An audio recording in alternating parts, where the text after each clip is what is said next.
శ్రీ మహాగణాధిపతి నమ. శ్రీ గురుభ్యో నమ. హిరణ్యకశిపుడు తపస్సుకు వెళ్ళాడని చెప్పాను కదా. హిరణ్యకశిపుడు తపస్సుకు బయలుదేరి బయటకు వచ్చి తన దగ్గర ఉండే మంత్రి సామంతులందరినీ పిలిచి, శ్రీమన్నారాయణ అంతటి దుండగీడు ప్రపంచంలో ఇంకొక్కడు ఉండడు. అతడు చేతకానివాడు, పిరికివాడు. నా తమ్ముడైన హిరణ్యాక్షుని చంపాడు. ఆ విష్ణువు మహామాయగాడు. అతను ఉండే స్థానాలు కొన్ని ఉన్నాయి. అవి బ్రాహ్మణులు, యజ్ఞయాగాది క్రతువులు, హోమములు, వేదాలు, ఆవులు, సాధుపురుషులు, ధర్మము, అగ్నిహోత్రము మొదలైనవి. చెట్టు మొదలను కాల్చేస్తే పైన ఉండే పల్లవములు, శాఖలు తమంతట తామే మాడిపోతాయి. అందుకని ఇలాంటివి ఎక్కడ కనపడినా ధ్వంసం చేసేయండి. ఎవడైనా తపస్సు చేస్తున్నాడు అనుకోండి, వాడి తల అవతల నరికి పారేయండి. ఎవడైనా వేదం చదువుకుంటున్నాడు అనుకోండి, వాడిని చంపియండి. ఆ మాటలు వినడంతో భటులందరూ లోకం మీద పడ్డారు. నేను అపారమైన తపశ్శక్తి సంపన్నుడే ఈ 3 లోకాలని పరిపాలిస్తున్నాను. విష్ణువు అనేవాడు ఎక్కడ కనపడినా సంహరిస్తాను. ఇదే నా ప్రతిజ్ఞ అని బయలుదేరి మందర పర్వత చర్యల్లోకి వెళ్ళి మళ్ళీ తపస్సు మొదలుపెట్టాడు. మహాఘోరమైన తపస్సు చేశాడు. ఆయన కపాల భాగం నుండి తపోధూమము బయలుదేరింది. అది సమస్త లోకాలని కప్పేస్తోంది. అస్థిపంజరం ఒక్కటే మిగిలింది. ఇటువంటి పరిస్థితిలో దేవతలందరూ చతుర్ముఖ బ్రహ్మగారి దగ్గరికి వెళ్ళి, అయ్యా, హిరణ్యకశిపుని తపోధూపం చేత మేమందరం తప్తమైపోతున్నాం. అందుకని నీవు తొందరగా వెళ్ళి ఆయనకి దర్శనం ఇచ్చి ఏం కావాలో ఆయన్ని అడిగి ఆయన కోరికలను సిద్ధింపజేయవలసింది అని అన్నాడు. పక్కన దక్ష ప్రజాపతి, భృగువు మున్నగవారు కొలుస్తూ ఉండగా స్వామి హంసవాహనం మీద ఆరూఢుడై వచ్చి తపస్సు చేస్తున్న హిరణ్యకశిపుని ముందుకు వచ్చి నిలబడి తన కమండలంలో ఉన్న మంత్రజలాన్ని తీసి పుట్టలు పట్టిపోయి ఉన్న హిరణ్యకశిపుని శరీరం మీదకి చల్లాడు. వెంటనే అతనికి అపారమైన తేజస్సు కూడుకున్న నవయవనంతో కూడిన శరీరం వచ్చేసింది. లేచి వచ్చి సాష్టాంగ దండ ప్రణామము బ్రహ్మగారు చేసి స్తోత్రం చేశాడు. ఆయన అన్నాడు, నీవు దుస్సాధ్యమైన తపస్సు చేసావు కాబట్టి నాయన హిరణ్యకశిప, నీవు ఏవి కోరుకుంటావో కోరుకో అన్నాడు.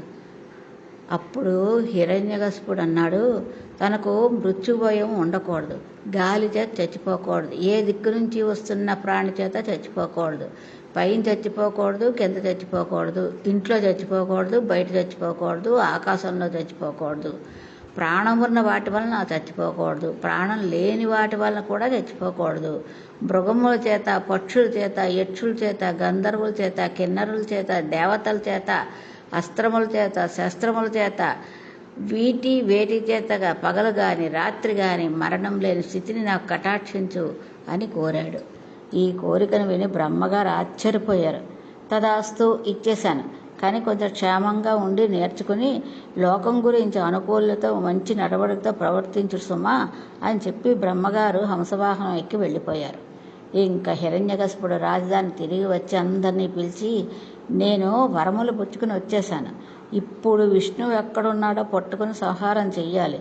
పైగా ఇంద్రుణ్ణి ముందుగా రాజభ్రష్టుని చెయ్యాలి, త్రైలోకపాదిత్యాన్ని పొందాలి అని చెప్పి పెద్ద అసుర సైన్యం తీసుకుని ఇంద్రలోకం మీదకి యుద్ధానికి వెళ్ళాడు. అక్కడ ఇంద్రుడికి వార్త అందిపోయింది. ఎప్పుడైతే హిరణ్యకశిపుడు ఇన్ని వరములు పొందాడో ఇక వాంతో యుద్ధం అనవసరం అనుకుని సింహాసనం ఖాళీ చేసి హిరణ్యకశిపుడు వచ్చి చేసేశాడు.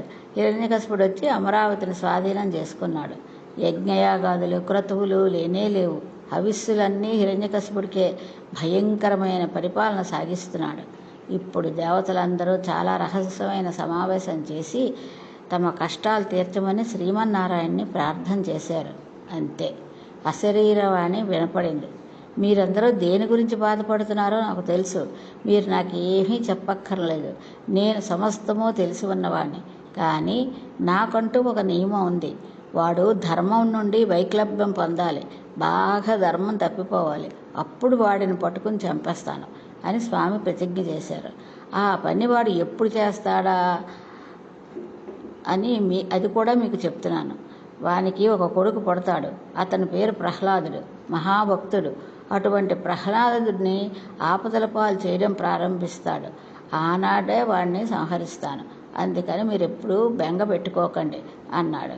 ఆ మాటలు విని దేవతలందరూ సంతోషించారు. హిరణ్యకశిపునికి, లీలావతికి ప్రహ్లాదుడు జన్మించాడు. ఆయన మహానుభావుడు, మహాజ్ఞాని. గురువులు కరచరణాదులతో కదిలి వస్తూ ఉంటే ఈశ్వరుడే అన్న భావన కలిగినవాడు. తనతో కలిసి చదువుకుంటున్న స్నేహితులను కేవలం స్నేహితులుగా కాక తోడబుట్టుల వాళ్ళ చూసేవాడు. గురువులైన చండామార్కులు ఉన్నది రాక్షస విద్యార్థులు. ఒక్కనాడు అబద్ధం ఆడడం లేదు. మిక్కిలి మర్యాద కలిగి ఉన్నాడు. ప్రహ్లాదుడు సుగుణములన్నీ ఇన్ని చెప్పడానికి కుదరదు. ప్రహ్లాదుడు చూసిన హిరణ్యకశిపుడు ఏమిటో కనపడ్డ వాళ్ళందరినీ హింసించడం, బాధ పెట్టడం, వాడి దగ్గర వీడి దగ్గర అన్నీ ఎత్తుకురావడం, ఇలాంటి పనులు చేయకుండా ఏమిటో ఒక జడుల్లో కూర్చున్నాడు. తనలో తాను నవ్వుకుంటాడు, కళ్ళు మూసుకుని ఉంటాడు, ఏదో ధ్యానంలో ఉంటాడు. చదువుకోడు, ఓ పుస్తకం పట్టుకోడు.